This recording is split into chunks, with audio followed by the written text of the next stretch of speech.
ஆயுதெழுத்து நீட்சிக்கு வரவேற்கின்றோம். ரூபாய் விவகாரம் ஏற்படுத்திய ஒரு சூறாவளி, தேசம் தழுவிய சூறாவளி, காஷ்மீர் முதல் கன்னியாகுமரி வரைக்கும் ஏற்படுத்திய தாக்கம் இன்னும் குறைந்த பாடில்லை. நாளொரு புதிய நிலை வந்து கொண்டிருக்கிறது. 4 லட்சம் கோடி அளவுக்கு வங்கிகளில் குவிந்திருக்கிறது. புதிய 500 ரூபாய் நோட்டு எப்பொழுது வரப்போகிறது அப்படிங்கிற கேள்வி எழுந்திருக்கிறது.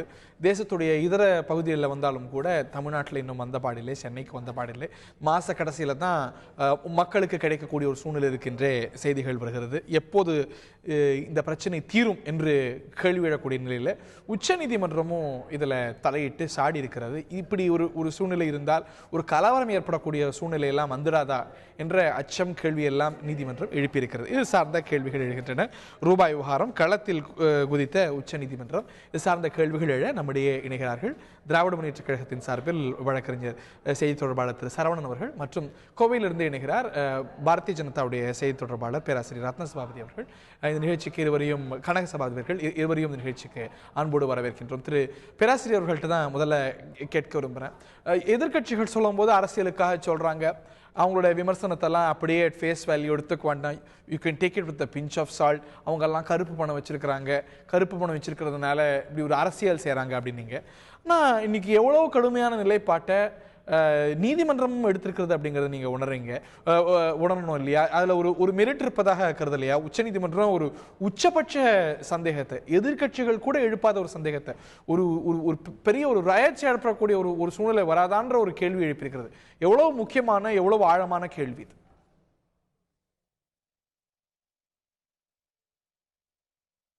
பேராசிரியர், உங்களுக்கு தான் இந்த கேள்வி. Can you hear me? கருப்பு பணம்ங்கிறது இந்த நாட்டை பிடித்திருக்கக்கூடிய ஒரு சாபக்கேடு. நம்முடைய பொருளாதார வளர்ச்சிக்கு ஒரு பெரிய முட்டுக்கட்டையாக இருப்பது இந்த கருப்பு பணம்.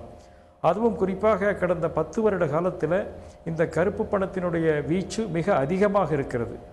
நாட்டில் எந்த காலகட்டத்திலும் மிக முக்கியமான முடிவு எடுக்கப்படும் போது சில தியாகங்களை, சில சிரமங்களை நாம் மேற்கொள்ள வேண்டும். அதனால்தான் பிரதமர் அவர்கள் இந்த திட்டத்தை 8ஆம் தேதி என்று அறிவிக்கும் போது இதில் ஏற்படக்கூடிய சிரமங்களுக்கு மக்கள் பொறுத்து கொள்ள வேண்டும், மக்கள் ஒத்துழைக்க வேண்டும் என்று சொன்னார்கள்.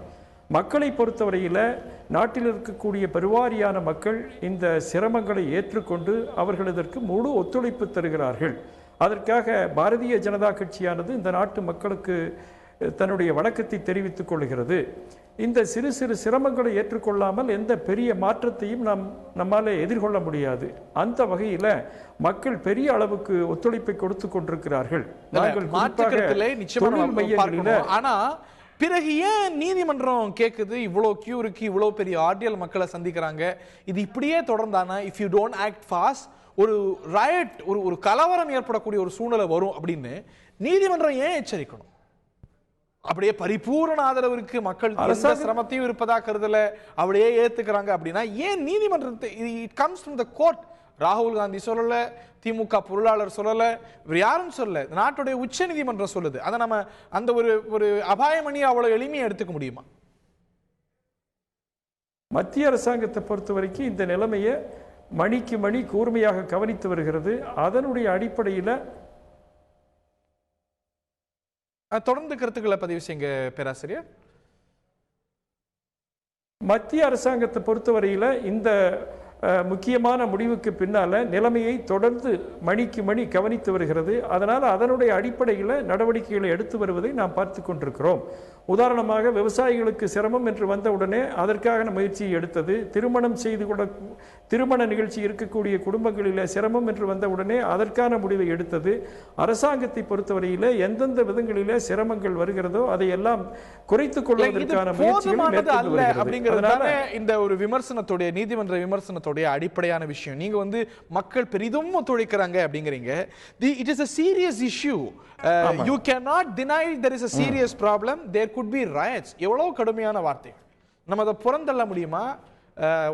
ஒரு தலைமை உச்ச நீதிமன்றத்துடைய தலைமை அமர்வுல இருந்து வருது அப்படின்னா எவ்வளவு முக்கியமானது இது?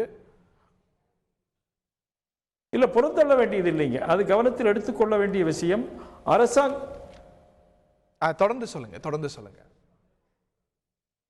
இல்லை, இது பொறுத்தள்ள வேண்டிய விஷயம் இல்லைங்க. அரசாங்கம் இதை முக்கியமாக கவனத்தில் எடுத்துக்கொண்டிருக்கிறது. அதனால்தான் ஒவ்வொரு நாளைக்கும் குறிப்பிட்ட இடைவெளிக்கு அப்புறம் இந்த விஷயத்தை முக்கியமாக கருதி அதற்கான முயற்சிகளை எடுத்துக்கொண்டு வருகிறது. இந்த கடந்த 10 நாளில் பார்த்தீங்கன்னா இந்த பிரச்சனைகள் வெகுவாக குறைந்திருக்கின்றன. இப்போ தினசரி சம்பளம் கொடுக்கக்கூடிய இடங்கள் தமிழ்நாட்டில் முக்கியமான இடங்கள் 2 இடங்கள் இருக்குது. சிவகாசி, அதில் 6 லட்சம் பேர் வேலை பார்க்குறாங்க, வார சம்பளம். திருப்பூரில் ஏறத்தாழ அதே மாதிரி. அவர்களுக்கு எந்த பிரச்சனையும் இல்லை. சில சிரமங்கள் இருக்கிறது, சிரமமே இல்லை என்று சொல்லவில்லை. ஆனால் அந்த சிரமங்கள் குறைந்து வருகின்றன.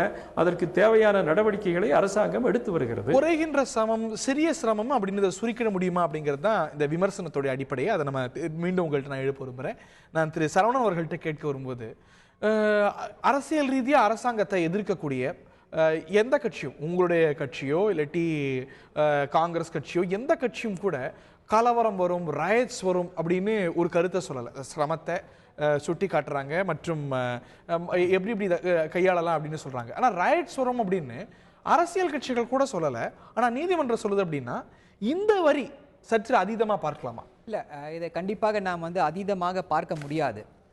ஏனென்றால் கள நிலவரம் அதை போன்று இருக்கிறது. நம்ம பார்க்குறோம் ஏடிஎம் சென்டர்ஸில் எப்படிப்பட்ட ஒரு சூழ்நிலை நிலவுகிறது என்றதை பார்க்குறோம். ஒரு 200 ரூபாய்க்காக சண்டை போடக்கூடிய நிலைமை சூழ்நிலை நிலவுகிறது. அவர்கள் அவர்களுடைய எப்படின்னா இந்த ஜீவாதார பிரச்சனை. இன்றைக்கி போய் அந்த ஏடிஎம்மில் அந்த பணத்தை எடுக்கலைன்னா அவர்களால் அடுத்த வேளை சாப்பாடு கிடைக்காது. சாப்பாட்டுக்கு பிரச்சனைன்னு வரும்பொழுது என்ன ஆகுது அப்படின்னா அவர்களுடைய உணர்வுகள் தூண்டப்படுகின்றன. இதை உச்சநீதிமன்றம் கருத்தில் கொண்டு தான் இவ்வளவு ஒரு சரியான வாதத்தை வைத்திருக்கிறது. இதுல அரசியல் கட்சிகளுக்கு மக்களோட நேரடியான ஒரு தொடர்பு இருக்கிறது. ரிலேட்டிவ்லி அவங்க யாரும் இந்த கருத்து வைக்கல. ஒரு கலவரம் ஏற்படுற மாதிரியான ஒரு சூழல் எந்த இடத்துலயுமே நாட்டில் நம்ம பார்க்கலையே, பெரிய அளவுக்கு பார்க்கலையே. தமிழ்நாட்டில் கியூ இருக்கு, நிறைய இடங்கள் அதிருப்தி இருக்கு, மாற்று கருத்து இல்லை, கன்சர்ன்ஸ் இருக்கு. ஆனா மக்கள் கிளர்ந்து எழவோ போராட்டம் நடத்துறதோ பார்க்கலையே. நம்ம அதுக்கான நீதிமன்றம் சொல்ற ஒரு ரயட்ஸுக்கான அறிகுறி இருக்கணும் இல்லையா? அது இல்லையே. இருப்பதா நீங்க நினைக்கிறீங்களா? கண்டிப்பாக. ஏனென்றால் 60 பேர் இது வரைக்கும் இறந்து போயிருக்காங்க. 60 பேர் கியூல நின்று, ஏடிஎம் கியூல நின்று என்னோட பணத்தை எடுக்கிறதுக்கு நான் போய் கியூல நின்று செத்து போயிருக்கேன். இதை பற்றி யாராவது ஒரு பாஜகவில் இருக்க யாராவது ஒருத்தர் பேசியிருக்காங்களா? ஒருத்தர் பேசல. இதை கபில் சிபல் நீதிமன்றத்தில் சுட்டி காட்டுறாரு.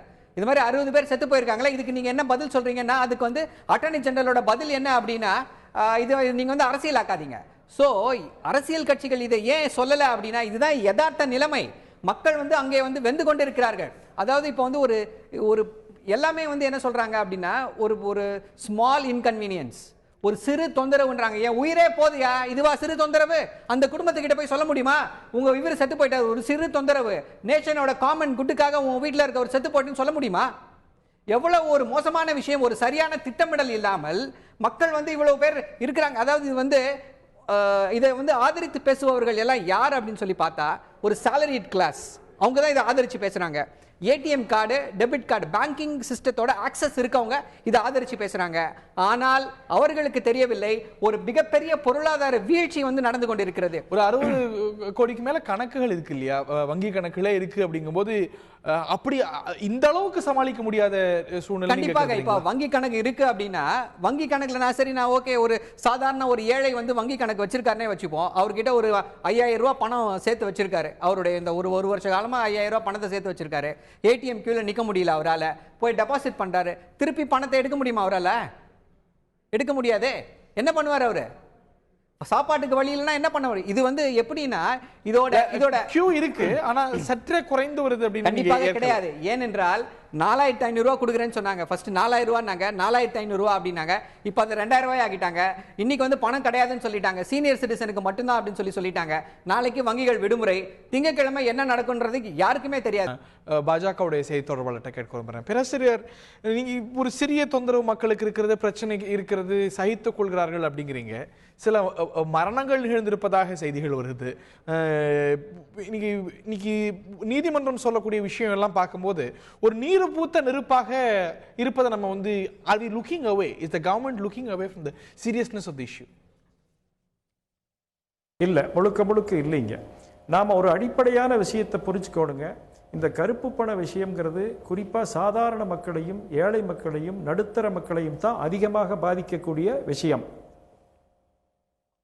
அதிகமாக சாதாரண மக்களைத்தான் பாதிக்கக்கூடிய விஷயமாக இருக்கிறது. அதனால பொருளாதார வளர்ச்சி தடைப்படுகிறது. உதாரணத்துக்கு ஒன்று சொல்றேன். இப்போ ஒரு சாதாரண மனிதனால இதனால அதற்கு எடுக்கப்பட்டிருக்கக்கூடிய நடவடிக்கையும் நடுத்தர மக்களையும் சாமானியர்களையும் ஏழைகளையும் பாதிக்கிறதா இருக்கே அப்படிங்கறதா இன்னைக்கு எழுந்திருக்கக்கூடிய விமர்சனம். அதுதான் நீதிமன்றமே என்டார்ஸ் பண்ணுது. எந்த விதமான முக்கிய முடிவுகளை நம்ம வாழ்க்கையிலேயாகட்டும், சமூக அளவிலேயாகட்டும், அரசாங்க அளவிலேயாகட்டும் எடுக்கும்போது சில சிரமங்களை நாம் சகித்து கொள்ள வேண்டும், சந்தித்தாக வேண்டும். அந்த விதத்துல தான் இந்த மாதிரி சிரமங்களை நாம் எடுத்துக்கொள்ள வேண்டும். சில சிரமங்கள் அப்படின்னு இல்லாட்டி சில சிரமங்கள், சிறிய சிரமங்கள் அப்படின்னு சுருக்க விட முடியுமா அப்படிங்கிறது தான் கேள்வி. இதுல வந்து ஒரு நீர் பூத்த நெருப்பாக இது வரைக்கும் டச்வுட் இல்லை. இந்த ஒரு கிளர்ச்சியோ கலவரமோ இல்லை. ஆனா நீர் பூத்த நெருப்பா இந்த ஒரு சூழ்நிலை இருக்கு அப்படிங்கிறத நம்ம அந்த ஒரு ஆபத்தை உணர தயங்குறோமோ? அரசு உணர தயங்குதா? இல்ல, அரசு முழுமையாக புரிந்திருக்கிறது. அரசு இந்த முடிவு எடுத்ததே ஒரு மிக துணிச்சலான முடிவு. இந்த கருப்பு பண விஷயத்தை பொறுத்த வரைக்கும் இதை ஒழிக்க வேண்டும், நம்முடைய நாட்டு மக்களினுடைய எதிர்காலம் சுபிட்சமாக இருக்க வேண்டும் என்கின்ற ஒரே நோக்கத்தில் இந்த முடிவு எடுக்கப்பட்டிருக்கிறது. இதற்கு ஒரு பெரிய துணிச்சல் தேவைப்படுகிறது. அந்த துணிச்சலினுடைய அடிப்படையில் பிரதமர் எடுத்திருக்கிறார். இப்போ இதனுடைய விளைவாக நீங்க எதிர்காலத்தில் விலைவாசி குறை இருக்கிறது, வட்டி விகிதம் குறை இருக்கிறது. இதெல்லாம் சாதாரண மக்களுக்காகத்தான் எடுக்கப்பட்ட முடிவு. சில கணிப்புகள் சொல்கின்றன பொருளாதார வளர்ச்சி பெருமளவுக்கு ஸ்தம்பித்து தடைபடுறதுக்கான வாய்ப்பு இருக்கிறது அப்படின்னு. அதற்கான வாய்ப்புகளே அதிகம் என்று பல கணிப்புகள் சொல்கின்றன. குறுகிய காலத்தில் அடுத்து வரக்கூடிய 1 மாதம் 2 மாதத்தில் இருக்கலாம். நீண்ட கால அளவிலையும் இதனது தாக்கம் தொடர்ந்து இருக்கிறதுக்கான வாய்ப்பு இருக்குன்னு பலர் கருத்துறாங்க. இல்ல சில கணிப்புகள் இல்ல, நீண்ட கால வாய்ப்புக்கான இது இல்லைங்க. உதாரணமா இப்ப 15 லட்சம் ரூபாய் புழக்கத்தில் இருக்கிறதாக கணக்குகள் சொல்கின்றன. நீங்க இப்ப ஆரம்பிக்கும் போது சொல்றீங்க ஒரு 10 நாள்ல 4 லட்சம் ரூபாய் வைப்பு நிதியாக வந்தாச்சு. 20-25 விழுக்காடு சதவீதம் வந்தாச்சு. இது முறைப்படுத்தப்பட்டு விடும். அடுத்த ஒரு டிசம்பர் 30க்குள்ளாக முறைப்படுத்தப்பட்டு விடும். அதனால பெரிய அளவில் பொருளாதார முன்னேற்றம் தான் ஏற்படுமோ அல்லாமல் சிரமங்கள் எதிர்காலத்தில் இருக்காது. எதிர்காலத்தினுடைய சுபிட்சத்தை கருத்தில் கொண்டு அதுவும் சாதாரண மக்களினுடைய வாழ்க்கை, ஏழை மக்களினுடைய வாழ்க்கை உயர வேண்டும் என்கின்ற நோக்கிலே தான் இந்த முயற்சி எடுக்கப்பட்டிருக்கிறது. இது மிகவும் திட்டமிடப்பட்டு எடுக்கப்பட்ட முடிவு. ஓகே திரு சரவணன், உங்களுடைய இது ஒரு துணிச்சலான முடிவு அப்படின்னு சொல்லி பாஜகவில் இருக்கக்கூடிய அனைவருமே சொல்றாங்க. இதை எப்படின்னா மொட்டை மாடியிலேருந்து குதிக்கிறது கூட ஒரு துணிச்சலான முடிவு தாங்க. அதுக்காக அது ஒரு சிறந்த முடிவுன்னு சொல்லிட முடியுமா? இதை நான் சொல்லலை, அருண் ஷோரி நம்முடைய முன்னாள் மத்திய அமைச்சர் அவர் சொல்லியிருக்கார். இது ஒரு துணிச்சலான முடிவு தான், சந்தேகமே இல்லை அப்படின்னு சொல்லியிருக்காரு. ஆனால் மொட்டை மாடியிலேருந்து குதிக்கிறது யாருன்னா அவர் மட்டும் குதிச்சா பரவாயில்ல, ஒட்டுமொத்த இந்திய மக்களையுமே சேர்த்து தள்ளி விட்டுருக்காங்க. அதாவது வங்கிகளில் பணம் போடப்பட்டிருக்கு, அதனால பொருளாதார வளர்ச்சி வரும்னு சொல்றாங்க. அதுவும் ஒரு அப்பட்டமான பொய். அதாவது என்ன அப்படின்னா இப்போ வங்கிகள் முக்கியமான விஷயம் என்னன்னா, ரகுராம் ராஜன் இருக்கும் பொழுது வங்கிகள் இந்த நான் பெர்ஃபார்மிங் அசட்ஸ் டிக்ளேர் பண்ணணும், உங்களோட புக்ஸுக்கு அதை நீங்க கொண்டு வரணும், உங்க புக்ஸில் நீங்க அதை காமிக்கணும்னு சொல்லிட்டாங்க. அதனால் வங்கிகளின் கையிருப்பு குறைந்து விட்டது. வங்கிகளின் கையிருப்பு குறைந்ததால் அவர்களால் சரியாக அந்த கடனை வங்கிகளுடைய முக்கிய பணி கடன் கொடுப்பது, அவர்களால் கடன் கொடுக்க முடியவில்லை. இப்பொழுது இந்த டிமானிட்டைசேஷன் மூலமாக வங்கிக்கு இவ்வளவு பணம் வருதுன்றாங்க. பணம் வருது, அந்த பணத்தை கடனாக யாருக்கு கொடுப்பார்கள்? குப்பனுக்கும் சுப்பனுக்குமா கொடுப்பாங்க? கிடையாது, பெரும் முதலாளிகள் அவர்களுக்கு மட்டும்தான் இந்த பணத்தை கொடுப்பார்கள். இது ஒரு நவீன ராபின்ஹுட் ஸ்கீம். ராபின்ஹுட்னா என்ன பண்ணுவார்னா பணக்காரர்களிடமிருந்து ஏழைகளிடம் கொடுப்பாங்க. ஆனா இங்க இருக்கக்கூடிய பணத்தை ஏழைகளிடமிருந்து புடுங்கி பணக்காரர்களிடம் கொடுக்கக்கூடிய ஒரு திட்டம் தான் இது. ஒரு வர்க்க போராட்டத்திற்கு வித்திட்டு இருக்கிறார் மோடி. பேராசிரியர் சபாபதி, உங்களுடைய இறுதியான கருத்து விமர்சனங்களுக்கு. நண்பர் சரவணன் எப்படி ராபின்ஹுட் திட்டத்தை பத்தி பேசினாரு, அது அவங்களுக்கு நல்லா தெரியும். கடந்த 10 வருஷத்துல அவங்க என்ன பண்ணிருக்காங்கிறது நாடு பூரா தெரிஞ்ச விஷயம். மிக முக்கியமான குரூப் கிட்ட இருந்தும் பிர்லா குழுமத்துக்கிட்ட இருந்தும் என்ன நடந்திருக்கின்றது உண்மை அறியும். அரவிந்த் கெஜ்ரிவால் இதை பற்றி சிறப்பாக பேசி இருக்கிறார். அதையும் நீங்க கொஞ்சம் பாத்துக்கோங்க. எங்களை பத்தி இப்படி கை காமிக்கும் போது இப்படி 3 விரல்கள் உங்களை நோக்கி கை காமிக்குது. ப்ரொஃபசர் சபாதி, ஆமா, ஒரு நிமிஷம் பேச விடுங்க. ஒரு நிமிஷம் பேச விடுங்க. இது மிக முக்கியமான பொருளாதார முடிவு. இந்த சமயத்தில் எதிர்க்கட்சிகள் எல்லாமே நாட்டினுடைய நலன் கருதி எல்லாரும் ஒத்துழைக்க வேண்டிய தருணம். ஆனா இந்த சமயத்தில் இந்த காங்கிரஸ், திமுக, ஆம் ஆத்மி போன்ற கட்சிகள் இதை அரசியலாக்குகின்றன. காங்கிரஸ் திமுக அரசியலாக்குது. உச்ச நீதிமன்றம், நாட்டுடைய உச்ச நீதிமன்றம் அரசியல் செய்தா?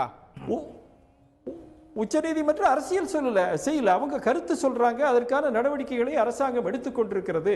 நீங்க பொதுமக்கள் கிட்ட எங்க போய் கேட்டாலும் மக்கள் ஆதரவு கொடுக்கிறார்கள். சில நாட்களுக்கு முன்னால டெல்லியில முக்கியமான ஆசாத்புரி மண்டியில சந்தையில போய் அரவிந்த் கெஜ்ரிவால் வியாபாரிகளை பார்த்து மக்களை பார்த்து கேட்கிறாரு, இதற்கான முயற்சி என்ன, சிரமம் இருக்குதா, நீங்க போராடக்கூடாது அப்படின்னு சொல்லிட்டு, நாங்க போராட மாட்டோம், இது நாட்டு நலனுக்காக எடுக்கப்பட்ட முடிவு அப்படின்னு சொல்லி சொன்னது மட்டும் இல்லாம கம்ப்ளைண்ட் கொடுக்கறாங்க. அதனால எதிர்க்கட்சிகள் இந்த சமயத்துல ஒத்துழைக்க வேண்டியது, மக்கள் வெளிப்படுத்துறது, சிரமத்தை வெளிப்படுத்துறது, அதையும் நம்ம சேர்த்து புறந்தள்ள முடியாது இல்லையா? இந்த ஒரு சீரியஸ்னஸ் ஆஃப் தி இஷ்யூவை புறந்தள்ள முடியாதுன்னு நாட்டுடைய உச்ச நீதிமன்றம் சொல்லுது. அது ஒரு கலையதார்த்தமாக உணரலையா? இல்ல, புறத்தள்ள முடியாது. அரசு அதை கவனத்தில் எடுத்துக்கொண்டிருக்கிறது. அதனுடைய அடிப்படையிலே தான் தினசரி அதற்கான முயற்சிகளை எல்லாம் தினசரி எடுத்துக்கொண்டிருக்கு. ஓகே, மன்னிக்கணும் திரு சரவணன், நேரம் இல்லை, மன்னிக்கணும், நிகழ்ச்சி நிறைவு செய்தாகணும். தாண்டி 500 எப்போ வரப்போகுது, 500 ரூபாய் நோட்டு ஓரளவுக்கு வந்தா, புழக்கத்துக்கு வந்தா ஒரு தீர்வு ஓரளவுக்கு அது கிடைக்குமே அப்படிங்கிற கேள்வியெல்லாம் எழுந்திருக்கிறது. இதர பகுதிகளுக்கு வந்தாலும் தமிழ்நாட்டில் புழக்கத்துக்கு மக்கள் கையில் ஒருத்துக்கு இது மாதோட இறுதி ஆயிடுமோ அப்படிங்கிற சந்தேகம்லாம் எழுது. இந்த ஒரு பிரச்சனை தொடர்ந்து கொண்டிருக்கிறது. இதனது வீரியம் குறைந்து வருது அப்படின்னு அரசு சொல்கிறது. ஆனாலும் கூட இது சார்ந்த சந்தேகங்கள், ஒரு ஆங்ஸைட்டி மக்களிடையே இருப்பதை நம்ம பார்க்கிறோம். இதை நம்ம புறந்திட முடியாது, இந்த சீரியஸ்னஸை புறந்திட முடியாது. ஒரு ராயட் லைக் சிச்சுவேஷன், ஒரு கலவரம் போன்ற ஒரு சூழ்நிலை உருவாகிறதுக்கான வாய்ப்பு இருக்கு.